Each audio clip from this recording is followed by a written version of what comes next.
the man known to history as Emperor Nerva was born Marcus Cocceius Nerva, most likely on the 8th of November in the year 30 AD, though sources suggest that the year of his birth was 35 AD. This is just the first of many details about Nerva's life for which we have either a lack of or conflicting evidence. While the year of his birth is debatable, we do know for certain that he was born in the village of Narni in the Umbria region of central Italy to the north of the city of Rome. Nerva was named after his father, a prominent political figure within the early Roman Empire, one who was a member of the Roman Senate, the foremost political body of the state, and who served as consul, the highest office within the Roman government next only to that of the emperor, in 40 AD when Nerva was still a child. The wider family, the gens Coccii, were a plebeian family, meaning that centuries earlier they had been amongst the lower classes of the Roman Republic. However, many plebeian families had acquired immense wealth and prestige during the 2nd and 1st centuries BC as the expansion of the Roman state created opportunities for upward social mobility. The Coccii had been amongst those who benefited, and in the middle of the 1st century BC, the dying days of the Roman Republic, Nerva's great-grandfather had emerged as a rising political figure, gaining a place in the Senate and serving as governor of the province of Asia, one of the wealthiest provinces of the empire in the mid-30s BC.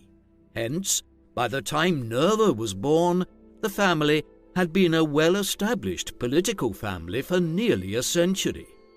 Nerva's mother was Sergia Plautilla, a woman who hailed from the gens Sergia, an old patrician family that had formed part of the Roman aristocracy in the early days of the Roman Republic. Indeed, the family claimed to be descended from Sergestus, an exile from the fabled Trojan War who had allegedly settled in Italy years after the conflict. This was a period in which the Romans were playing up their ties to the ancient Trojans, most notably through the poet Virgil's epic prose poem, the Aeneid, a work which claimed that the Romans were descended ultimately from Prince Aeneas of Troy. Plautilla and Nerva's father had at least one other child, a daughter named Cocceiia. Nerva was born during a period when the instability that characterized the leadership of the Roman Empire for so much of its history, and which would pave the way for Nerva to become emperor one day himself, was becoming apparent.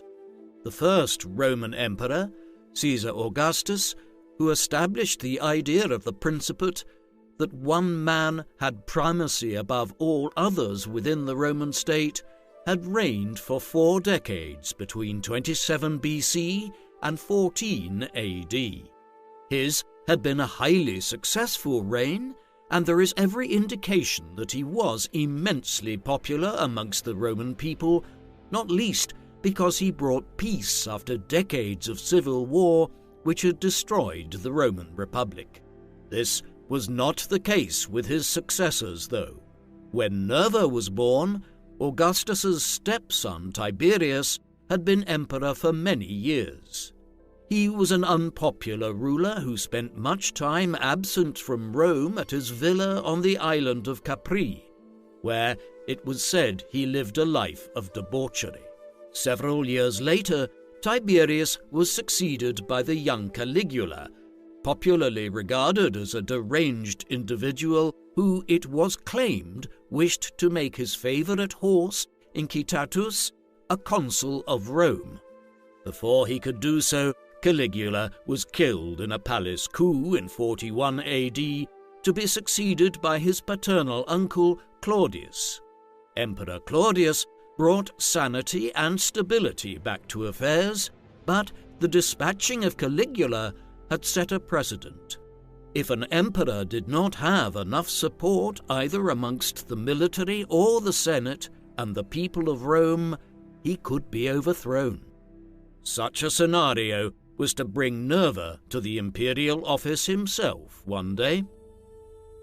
Nerva was the first of Rome's emperors for which there is a lack of source material with which to reconstruct his life and reign. This is in part because he became emperor at an advanced age and was never expected to rule the empire. As a result, little attention was paid to his early career in the 1st century, and later historians seem to have been unable to find out much about his earlier affairs. Also, for the 1st century and a quarter of the Roman Empire, from Caesar Augustus to Nerva's immediate predecessor Domitian, we have excellent histories written by the Roman historians Suetonius and Tacitus, two learned men who lived in the late 1st century AD and into the 2nd century, and were witnesses to many of the events and reigns they described. Both of them stopped at the end of the Flavian dynasty, and so did not cover Nerva's reign. Furthermore, while other historians later decided to pick up where Suetonius and Tacitus ended, in the case of two such works, the Res Gestae of Ammianus Marcellinus and the anonymously authored Historia Augusta, the sections dealing with the reign of Nerva have not survived down to the present day. Therefore, our best source for Nerva's reign is the Historia Romana, or Roman history, of Cassius Dio, a Greco-Roman historian who was writing over a century after Nerva's reign and who was far from a contemporary witness of the events he described. In terms of ancient historical writers, there are some other snippets on Nerva's reign to be found, such as a minor entry by the 4th century historian Aurelius Victor de Caesaribus, a series of short entries on each Roman emperor over the space of 4 centuries. Contemporaries of Nerva also shed light on his reign, notably in the letters of Pliny the Younger, a governor of the province of Bithynia, and Pontus during the reign of Nerva's successor Trajan, and the satirical verses of the poet Juvenal. With these, we can reconstruct some elements of Nerva's life and brief reign, though, as will become clear, many things about him are and will inevitably remain uncertain. While Nerva's life and career become more transparent over time, beyond the details of his family background, his early life is a black hole. He would have received the advanced education of a senator's son in Rome and on the family's estates in the Italian countryside, learning about Rome's history and rise to power, as well as the arts of rhetoric and oratory. The better to deliver speeches in the Senate himself one day, should he succeed his father there. While he may well have been exposed to the Stoic school of philosophy, which had become so popular amongst the Roman elite by the middle of the 1st century AD. It seems reasonable to assume he was a traditionalist and someone of a modest disposition, as he was described by Aurelius Victor as, quote, quite wise and moderate, and allegedly refused, when he became emperor, to have any elaborate statues of gold or silver erected in his likeness. Beyond these suppositions, his early life, actions, and character remain a mystery. We begin to stand on slightly firmer ground once we reach the 60s AD. By then, Nero had become emperor, perhaps having conspired to have his father-in-law, Claudius, poisoned with the help of his mother in 54 AD. We don't hear much about Nerva for the first half of young Nero's reign, though this is not surprising in some respects, as he was still a relatively young man. He finally emerges from the shadows in 65 AD when he was elected to the office of praetor. The praetors were important officials who had been elected in Rome for centuries. Some fulfilled military duties, while others were charged with managing the civil administration of the city, often overseeing the courts or public works. It seems Nerva was involved in the latter, as there is no record at all of him engaging in any major military command during his lifetime. A stray reference by the satirist and poet Martial, who was an exact contemporary of Nerva's, refers to him as the Tibullus of his age. This was an allusion to a very well-respected poet who had flourished in the early days of the empire under Augustus, and Martial's description of Nerva in this way suggests that the future emperor was possessed of some considerable literary ability. Nerva's election as one of the praetors of Rome in the year 65 corresponds with his involvement in the uncovering and foiling of the Pisonian conspiracy. Although Nero's reign had started well and he had been viewed as a promising ruler for several years, he is understood to have become more autocratic over time.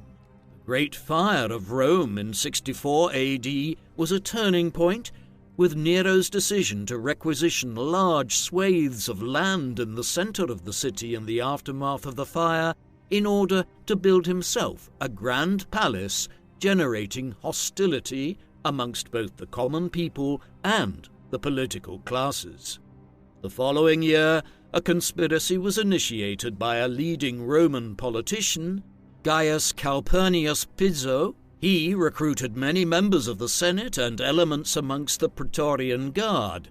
We get an idea of how extensive the plot was by the fact that details of it first reached the government after details of it were leaked to someone at Misenum, a port to the south of Rome towards modern-day Naples, known then as Neapolis. This suggests that a wide network of people throughout Italy were involved. The plan was to kill Nero and for Piso to become emperor instead. In the event, the government was ahead of Piso, and the plot was foiled before it was ever put into action. Many of the conspirators were arrested and others were ordered to commit suicide.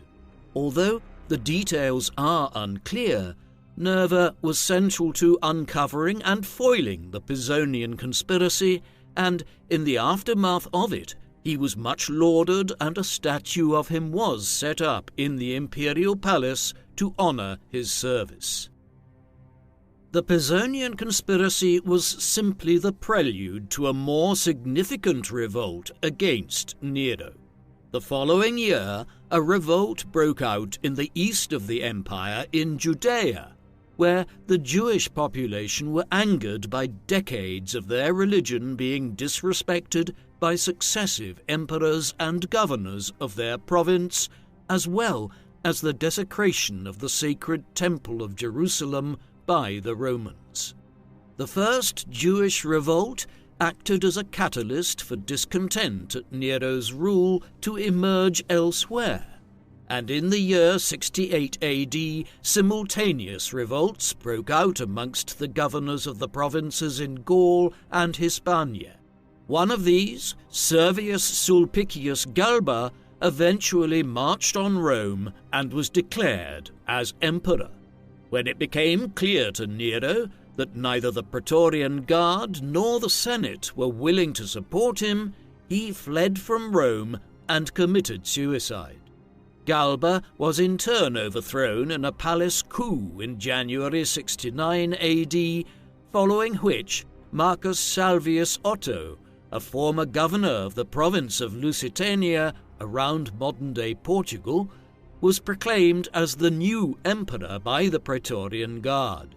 This was something of a boon to Nerva, as Otto was none other than Nerva's sister Coceia's brother-in-law, Coceia having married Otto's brother some years earlier. While Nerva's relationship with Otto should have seen him welcome his sister's brother-in-law's ascent as emperor, Otto's reign would prove as short-lived as Galba's had been. No sooner had he claimed the imperial office than news arrived in Rome that a senior military commander at the northern border along the river Rhine in Germania, named Vitellius, had been proclaimed as emperor by his legions. He marched south and in April 69 became the third man to hold the title of Roman Emperor that year, after defeating Otto at the Battle of Bedriacum, with Otto committing suicide in the aftermath of his defeat.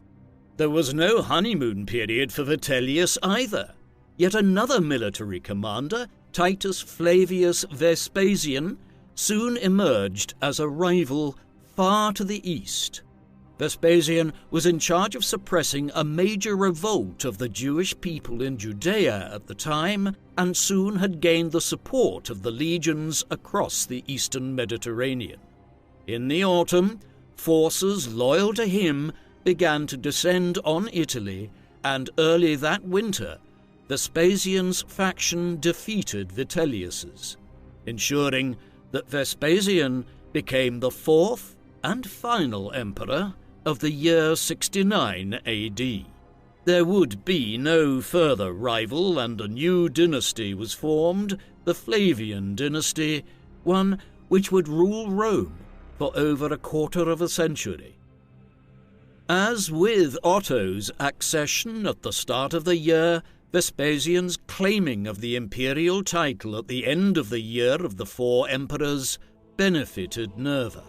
The exact relationship between Nerva and the Flavians remains, as so much else of Nerva's early life, something of a mystery, but there was clearly a relationship of a considerable kind, and while Vespasian was away in the east, Nerva had played a part in looking after his young son, a boy by the name of Domitian, who had been left behind in Rome while Vespasian and his eldest son Titus oversaw the suppression of the Jewish revolt.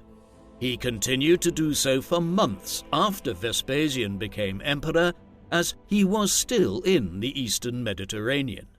Vespasian rewarded him appropriately. In 71 AD, Nerva was appointed as one of the consuls for that year. 2 consuls served each year, and they were the single most important magistrates in the Roman state, the equivalent of prime ministers back in the days of the Republic. Although the power of the consuls was greatly reduced once the empire came into being, the title still carried great prestige, and for Nerva to be appointed to the office so early in Vespasian's reign points to his close connections to the Flavians. He clearly continued to be held in high regard as Vespasian reigned, though, again, the details of his activities at this time are frustratingly limited. One thing which seems evident is that he had now conclusively determined not to take a wife. It seems certain that Nerva never married, nor did he have any children. Vespasian died in the year 79 AD, by which time Nerva was either in his mid-40s or almost 50, depending on the year of his birth.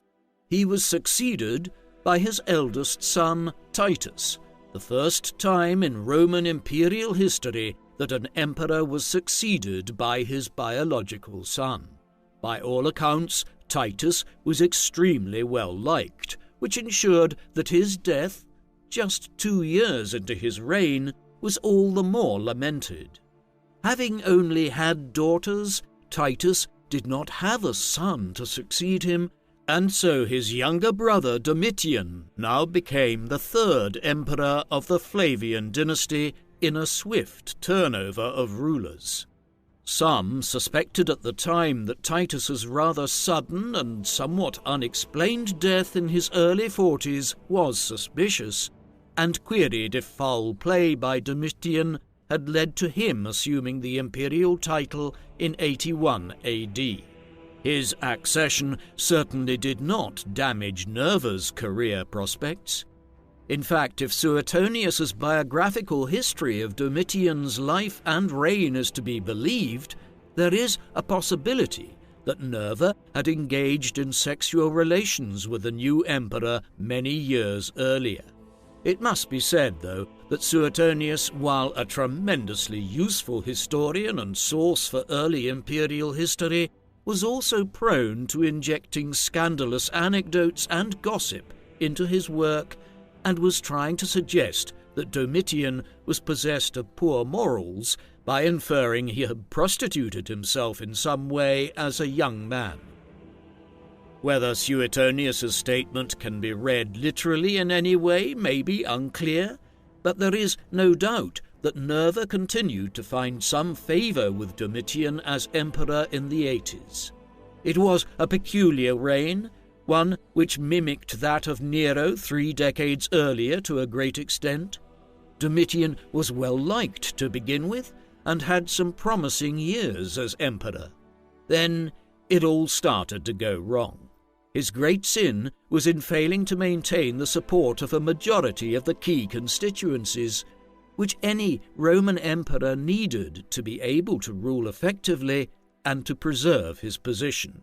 These were the Senate, the Praetorian Guard, the staff of the imperial household, and the people of Rome. Gradually, Domitian alienated all of these groups. The most egregious failure was in his disrespecting the Senate, its ancient traditions, and its sense of the majesty of its members. One wonders what Nerva, himself the leading figure of an established and esteemed senatorial family, must have made of this. What it all amounted to was a growing discontent with Domitian's reign by the end of the 80s, much as Nero's rule had run into trouble in the mid-60s AD. A conspiracy, much like the Pisonian conspiracy, was soon being hatched, and incredibly, in a déjà vu-like occurrence, Nerva was once again central to foiling it, just as he had helped to scupper Piso's plan back in 65 AD. This time, the conspiracy was hatched by Lucius Antonius Saturninus. Saturninus was a Roman senator and a military commander, one who had been appointed as a governor of a string of provinces under Vespasian, Titus, and Domitian. The last of these was an appointment as governor of Germania Superior, a frontier province in Germania where numerous legions were stationed to protect the empire's northern border, the most militarized part of the entire Roman Empire. In January 89 AD, Saturninus launched a revolt here, expecting that he would be able to gather the support of several Roman legions, and having also organized an alliance with the Chatti, a Germanic tribe that lived just beyond the border. It all quickly went wrong, with the Chatti being prevented from crossing the River Rhine when an unseasonably warm winter melted the river early. While acting on intelligence of the revolt, some other Roman commanders crushed the revolt. Saturninus was executed. What role Nerva played in this is unclear, but he was evidently involved in suppressing the revolt in some fashion, as in the year 90 AD, he was one of 13 individuals Domitian rewarded for their loyalty and their actions in suppressing Saturninus's rebellion by appointing all of them as extraordinary consuls for that year. Nerva's apparent role in uncovering and foiling the conspiracy of Saturninus and the revolt of the Chatti is interesting. This was the second time Nerva had apparently been central to revealing a plot against an emperor, having done so previously with the Pisonian conspiracy against Nero a quarter of a century earlier. What's doubly unusual about this is that he emerged on these two occasions, in the mid-60s AD and at the end of the 80s AD, from comparative obscurity, and then fades back into the shadows again for the most part straight afterwards, the consulship accepted. This peculiar situation led to one theory being put forward several years ago that Nerva was actually some sort of intelligence officer, a spy master of a kind employed by Nero and later the Flavians to keep the emperor and the imperial family safe by finding out if anyone was plotting against the ruling emperor. It was this clandestine position, so the theory went, which also allowed him to build up sufficient power in political circles to be able to become emperor later in his life. It is an entirely speculative theory, without a shred of written evidence to directly support it. Nevertheless, it does emphasize the very strange manner in which Nerva rose to prominence in the empire without leaving behind much record of his long career. Whether there is any truth to the theory, what is more than clear is that Nerva must have played some greater role in Rome's politics in the decades between the reigns of Nero and that of Domitian than the surviving evidence tells us. Views of Domitian did not change in the aftermath of the revolt of Saturninus, and the emperor does not appear to have made any effort to change course in terms of his ruling style. Instead, he spent the next few years in a paranoid state purging the Senate of members that he considered to be potential threats or men that were opposed to his rule. This approach didn't end well for the emperor. On the 18th of September 96 AD, Domitian was in his apartments in the imperial palace when the doors were locked to prevent him from escaping, and some of his closest staff stabbed him to death.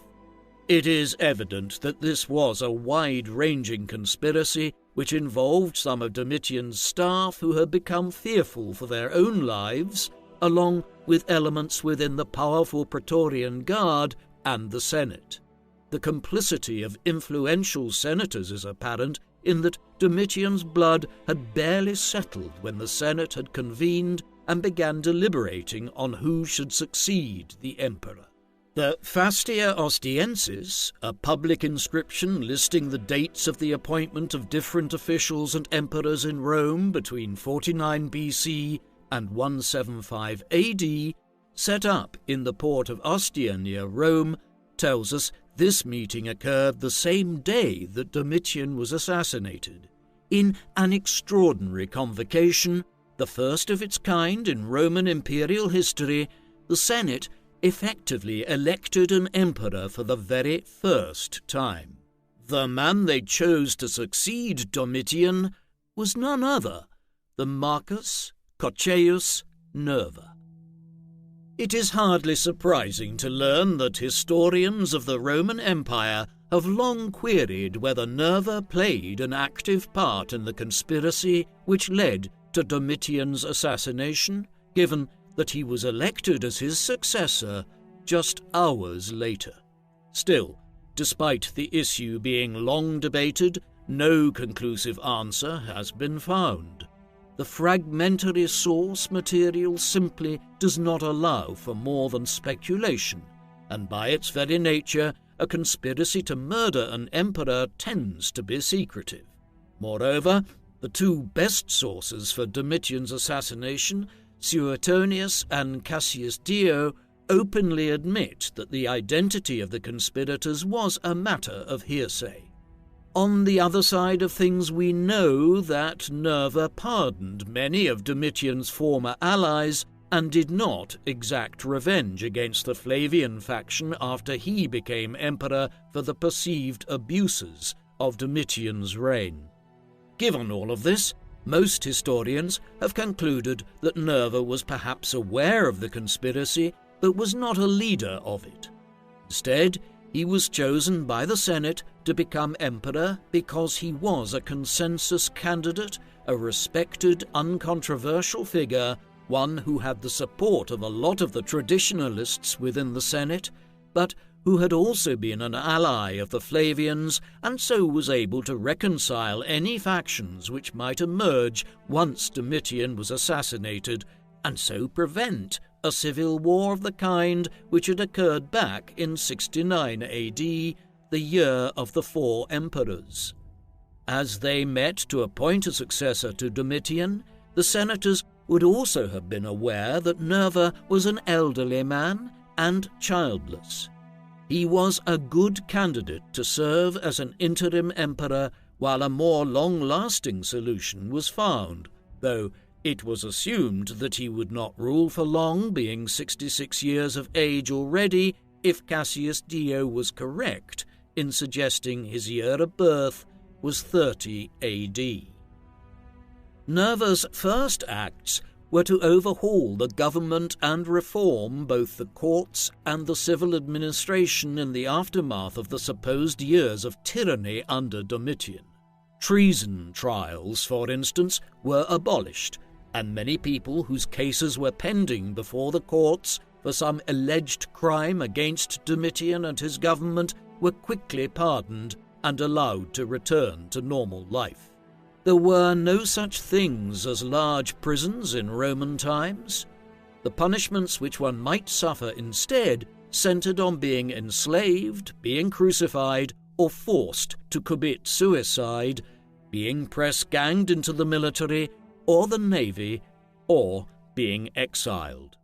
Death or exile to beyond the borders of the empire was the typical punishment for political crimes, and while Nerva couldn't bring people back from the dead, he did recall many people who had been exiled by Domitian back to Rome. More controversially was his approach towards close supporters and confidants of Domitian. He did not exact revenge against the former emperor's faction, though he did issue a decree of damnatio memoria.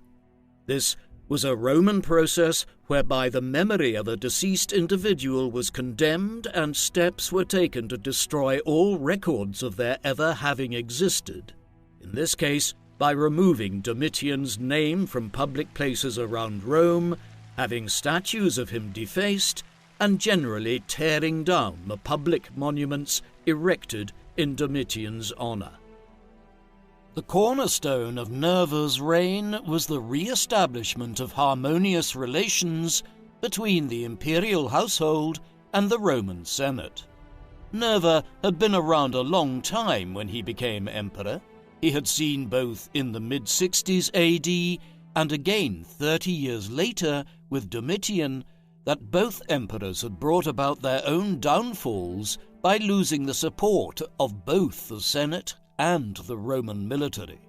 As we will see, Nerva never obtained the support of the army to any extent, but he didn't need it so long as he had the Senate as an ally. And he did win the support of the Senate. He showed it the proper deference which was expected under the Augustan system, and he made it clear that the cursus honorum, the system whereby senators would be promoted through different offices to become senior magistrates, would be brought back to its traditional way of functioning. Most importantly, he made it clear that differences of opinion would be respected, and he took an oath on becoming emperor that he would not order the execution of senators arbitrarily for simply speaking against his policies and conduct. In a direct refutation of Domitian's later years, he turned to the Senate for advice on policy matters. He even agreed to make Verginius Rufus the consul for a year, despite Rufus's allegedly having been a potential rival to succeed Domitian as emperor. All of this was effective. Nerva famously quipped that if he retired to become a private citizen, no man in the Senate would seek retribution against him for anything he had done while emperor. This changed relationship with the Senate is indicative of one of the major factors involved in Nerva's ascent as emperor. There were two kinds of emperor that might rule. The empire had been forged in 27 BC by Caesar Augustus through constitutional changes in which he asserted his position as princeps. At least, at first, this did not involve him establishing himself as an autocratic ruler. Instead, it was meant to be a statement about his position as the first citizen of Rome, a man who stood above others, yet who would rule with the established aristocracy and political classes. This was the concept of Principatus, that Augustus was the first citizen, but not a tyrant. The other kind of emperor was what Augustus and his successors actually quickly evolved into, imperators, who exercised imperium, whereby they were all-powerful rulers which the Romans would previously have considered to be a sort of oriental despot, like the kings of Persia and Parthia far to the east. By the time of the Flavians, it had become all too common for emperors to rule through autocratic imperium rather than through more conciliatory principatus. It was Nerva's achievement to rebalance this political equilibrium, assuring the Roman aristocracy and political classes that he was returning to the original concept of being a first citizen rather than an all-powerful emperor. Those who followed him in the imperial office during the 2nd century AD would adhere to this concept to a greater extent than Nerva's predecessors, leading to more pronounced political stability in Rome for decades to come. Despite his conciliatory approach to being emperor and the fact that he was effectively elected to the office following Domitian's assassination, Nerva had no shortage of political opponents. Some of these were found within the Senate, hardliners who believed that Nerva should have gone much further in attacking the people who had enabled Domitian as his reign descended into tyranny. The primary constituency that were opposed to Nerva, however, was the military. Nerva, as we have seen, had virtually no military experience or background of any kind. This was a peculiar situation amongst a people whose history was so intimately connected with military prowess and conquest. Even a disliked emperor like Tiberius had been active as a military commander on several fronts in Germania and the Western Balkans in his younger years before becoming emperor. Nerva was instead perceived as an old, weak, and pacifist bureaucrat by the legions. It was an issue which would bedevil his reign and may explain his decision to appoint Verginius Rufus as the senior consul in 97 AD, a highly respected veteran military commander who some of the legions had tried to encourage to claim the imperial title back in 68 AD at the beginning of the civil war following Nero's downfall, while he had also held major military commands in Germania over the years. Though Rufus was also elderly, Nerva was hoping to win over sections of the army by associating his reign with Rufus's stellar military record. To compound his problems, the Roman treasury was in the midst of a crisis when Nerva became emperor. There had been several costly wars during Domitian's reign, notably extensive campaigns in Britain and against the Dacians in the Balkans, all of which had produced few tangible results but had been a costly expense. The size of the standing army had also continued to grow for decades without complementary fiscal reform to help pay for the enlarged establishment. Finally, there was a growing inequality in Rome and Italy itself and a crisis of poverty amongst the lower classes. As a bureaucratic ruler, Nerva sought to tackle these issues, imposing new taxes on the wealthy elite to establish a welfare system known as the alimenta, which channeled money to orphans and the landless. There had been welfare measures in Rome for centuries in the shape of the grain dole, but Nerva expanded the system to alleviate the grinding poverty which so many Romans lived in despite the wider state's wealth and power. These measures did nothing to alleviate the financial pressure on the state. However, Nerva managed to pay for his new measures by ordering the tearing down of statues in Domitian's honor and having the gold and silver on them melted down to mint new coins, something which created a one-off financial windfall that helped pay for his welfare measures. One very notable element of Nerva's financial and administrative reforms concerns the Jewish subjects of the empire. As we have seen, a major revolt had been initiated by the Jews of Judea all the way back in 66 AD. That same revolt had dragged on for the better part of a decade, the last embers of it only being snuffed out in 73 and 74 AD. Thereafter, the Flavians imposed a tax of 2 drachmas per head annually to be imposed on every Jewish person of the empire, man, woman, or child. The fiscus Judaicus, or Jewish tax, was an onerous imposition which was levied on the basis that it was to be used to pay for the cost of suppressing the revolt. It was still being imposed a quarter of a century later. Nerva was the only emperor of the era who attempted to reverse the anti-Semitic policies of the Romans by ending the tax. Coins minted during his reign, presumably in Judea and other eastern provinces where the Jews lived in large numbers, acknowledged Nerva as abolishing what was termed the, quote, malicious prosecution of the Jewish tax.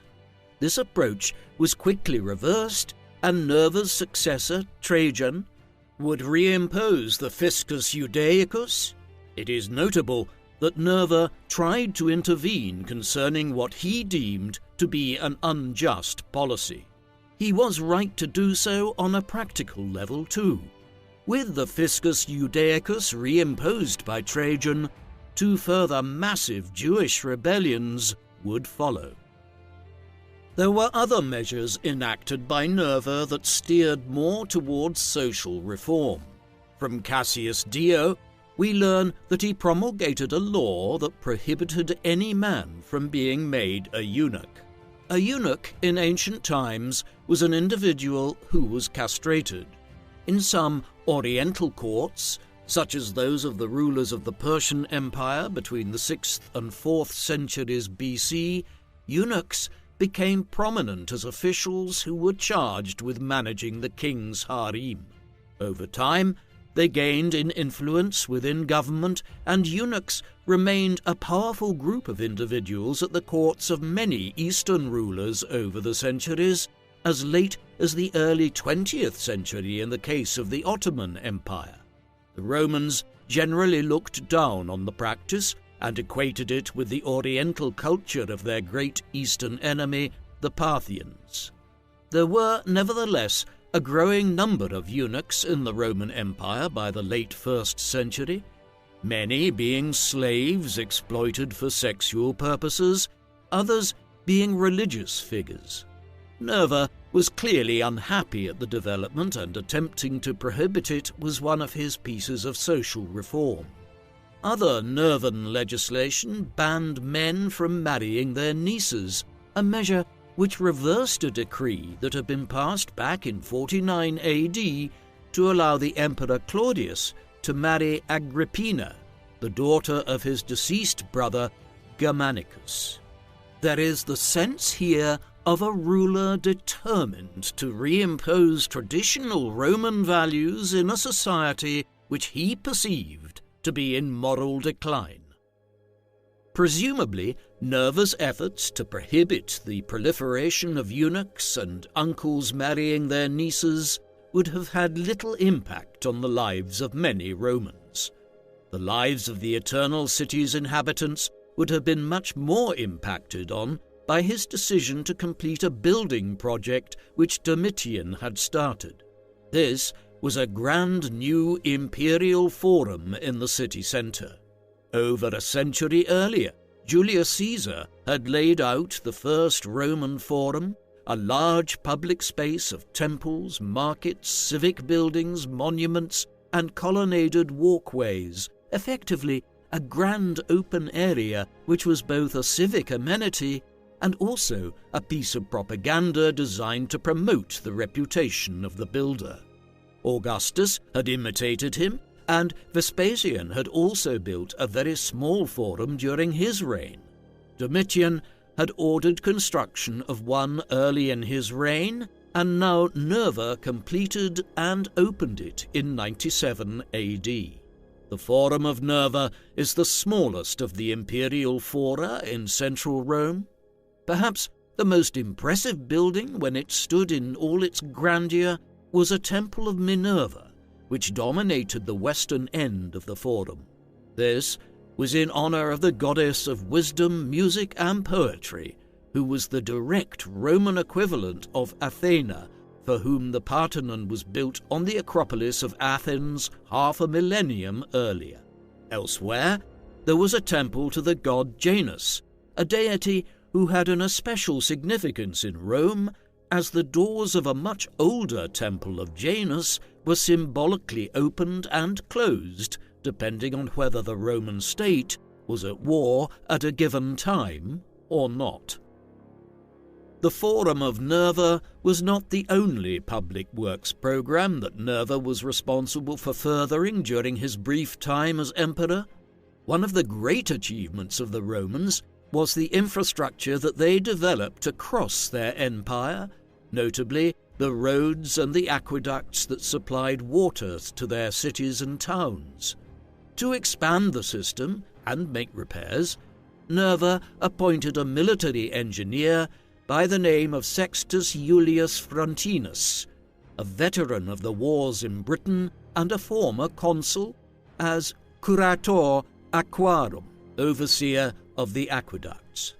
Frontinus was an energetic officer who ordered the officials working under him to begin producing a series of maps of the aqueduct system across the empire and identifying areas where repairs needed to be made and efficiencies introduced. Frontinus would continue in the office beyond Nerva's reign. At the same time, he began work on a treatise entitled De Aquaedicta, on aqueducts, which has survived down to the present day and acted as a model for municipal governments when it came to developing urban water supply systems as late as the 18th and 19th centuries. It would be remiss not to consider Nerva's foreign policy as limited in scope as it was. He did not engage in any wars, which was hardly surprising given that the emperor did not have any background as a military commander. He might have chosen to do so if he wished, as there were border issues when he assumed the imperial office, notably in the Balkans, where Domitian had been embroiled in several wars with the Dacians and whose kingdom would be conquered in the first years of the following reign. Equally, in Britain, he was at least partially responsible for cementing the policy of consolidating the Roman position around the river Humber. Early in Domitian's reign, a campaign had been undertaken well into Scotland against the Caledonians, and a new emperor could well have attempted to conquer the rest of Britain.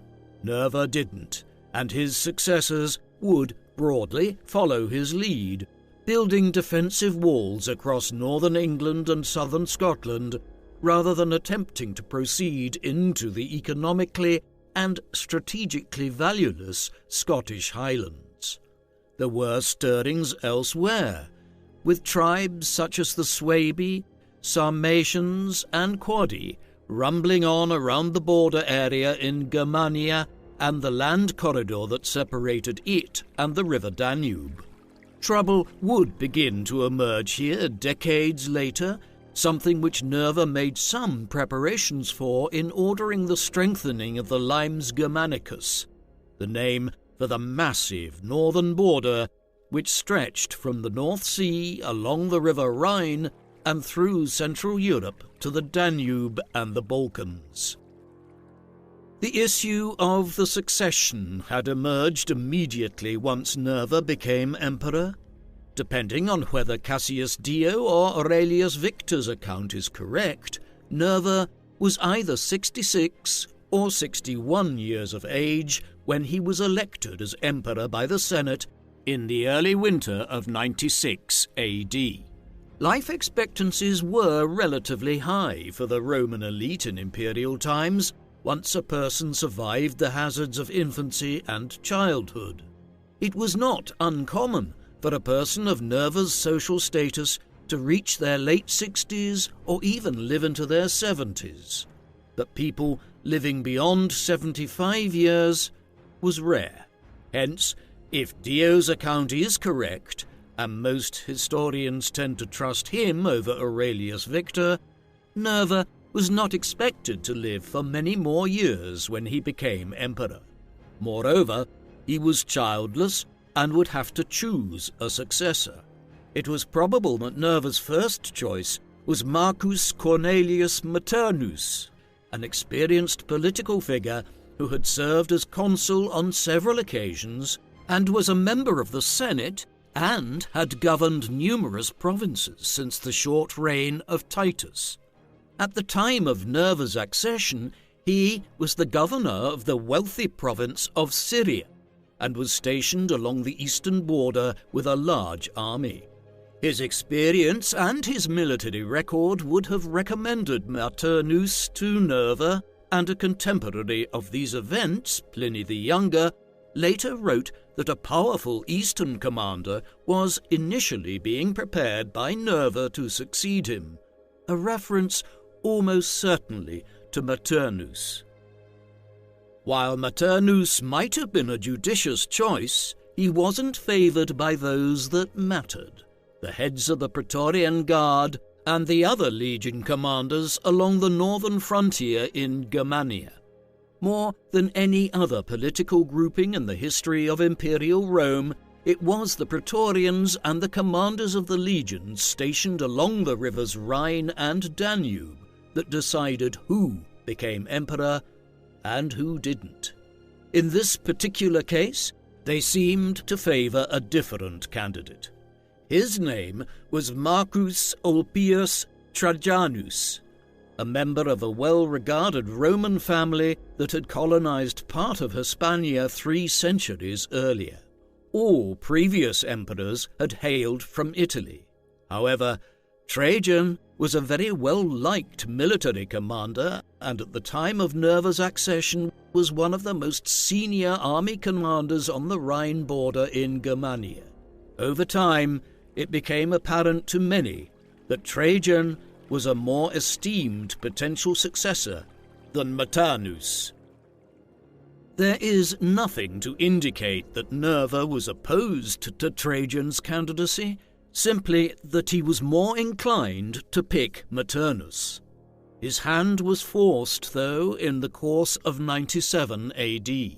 Early that year, and just a few months into his reign, Nerva faced a quasi-revolt amongst the Praetorian Guards, the imperial bodyguards, who were the only force allowed in Rome and Italy, and which, as we have seen, had become a political force in their own right, murdering Caligula back in Nerva's childhood days and placing Claudius on the throne. Now, at the beginning of Nerva's reign, the prefect or commander of the guard, Casperius Aelianus, refused to obey Nerva's orders and effectively laid siege to the imperial palace, demanding that Nerva take a more militant approach to prosecuting those who had been closest to Domitian. Nerva's regime was exposed as being weak through these actions, and in the end he was forced to placate Aelianus and the Praetorians. He did so by prosecuting several of Domitian's former closest allies. He also determined on a new succession policy. In the summer of 97 AD, word arrived on the Rhine frontier to Trajan that Nerva had adopted him as his successor.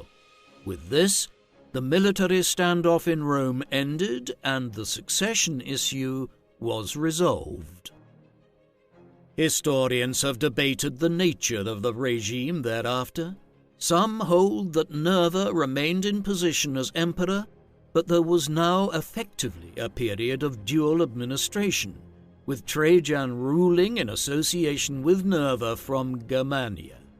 Back in Rome, Nerva spent the next few months having some of Domitian's former officials and government figures hunted down and killed, despite the ambiguities involved, whereby some of those now murdered were individuals who had taken part in the conspiracy which led to Domitian's assassination.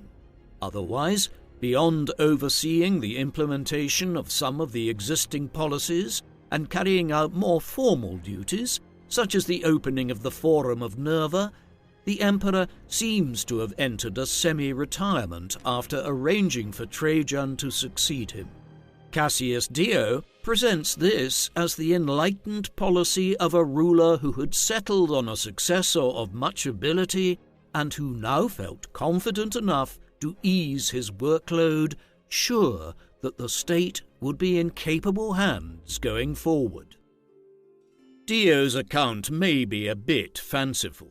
In reality, Nerva possibly lightened his workload owing to ill health. On the 1st of January 98 AD, he suffered a stroke from which he never really recovered.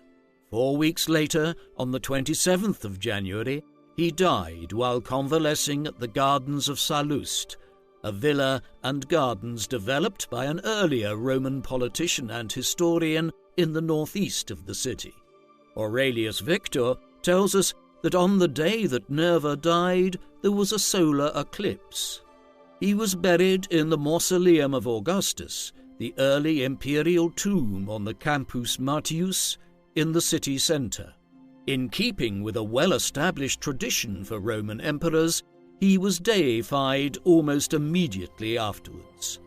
The Roman historian and senator Tacitus, one of the ancient world's great historians, was finishing his account of the life of his father-in-law Gnaeus Julius Agricola, the former highly successful governor of Britain, right around the time of Nerva's death, and in that book described the emperor, who had reigned for less than a year and a half, in glowing terms as a ruler who, quote, blended things once irreconcilable, sovereignty and freedom.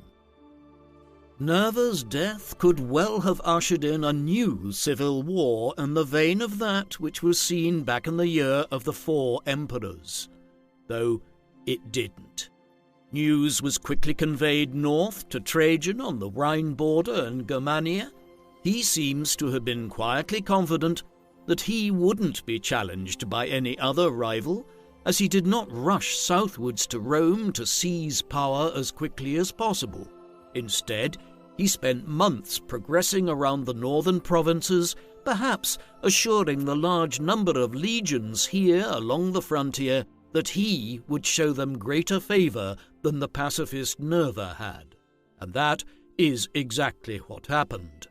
Having finally arrived in Rome and taken full charge of the government there in 99 AD, Trajan embarked on a series of wars in the Balkans and in the east against Rome's greatest enemy, the Parthian Empire, expanding the Roman Empire to its greatest extent by the end of his reign. He would be a different emperor to Nerva, one who stressed the concept of imperium rather than the more conciliatory principatus. Trajan's accession and the manner in which it had been arranged by Nerva to appoint someone to succeed him who was not a close family relative, but who was instead a capable politician and military commander, would be replicated to a substantial degree for decades to come. Trajan would never settle fully on a successor, but he did show favour to a great-nephew by the name of Hadrian.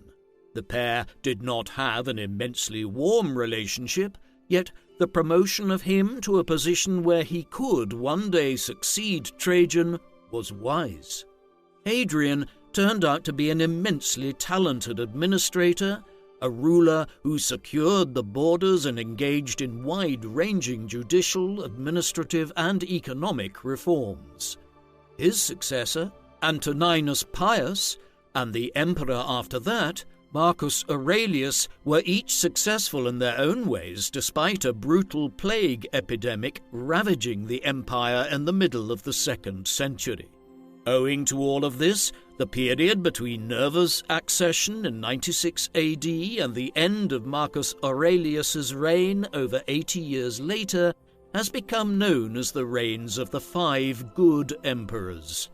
Beyond perhaps the long reign of Augustus, it was the most successful and prosperous period in the history of the Roman Empire. In laying the groundwork for it during his brief reign, Nerva secured for himself a reputation as one of Rome's better emperors, despite the brevity of his rule and the opposition he provoked within the Roman military. Ultimately, Nerva was one of Rome's most peculiar emperors. Of the rulers of the empire, between the creation of the Principate by Caesar Augustus and the end of the Severan dynasty and the onset of the 3rd century crisis in 235 AD, a period of nearly 3 centuries, he is the emperor about whom we know the least. The details of his early life, both as a child and when in his 20s and early 30s, are almost entirely unknown, other than his family background. He only begins to emerge in the mid-60s AD, when he played a role in uncovering the Pisonian conspiracy. For the next 3 decades, we know he was there on the periphery of Rome's politics, always seemingly close to those in power, though why and what functions he performed is a mystery. Particularly so since he did not perform any of the traditional roles of a powerful Roman political figure, such as becoming a governor of a province or taking part in some military campaign. Despite all of this, when a combination of the imperial staff, the Senate, and the Praetorian Guard decided to dispense with Domitian and the Flavian dynasty in 96 AD, it was an obscure senator that they elected to become the new ruler of Rome. His reign was short, though we shouldn't trivialize his achievements in combating the fiscal crisis, trying to adopt a more tolerant policy towards the empire's Jewish community, completing a new forum in Rome, and initiating a series of civil reforms. Barring the unlikely discovery of some long-lost source from the ancient world, we will never know the full contours of Nerva's life and reign, yet his time as emperor was an important watershed in the early history of the empire. What do you think of Emperor Nerva? Was he only ever intended to be an interim emperor while a more permanent successor to the Flavian dynasty was found? Please let us know in the comment section. And in the meantime, thank you very much for watching.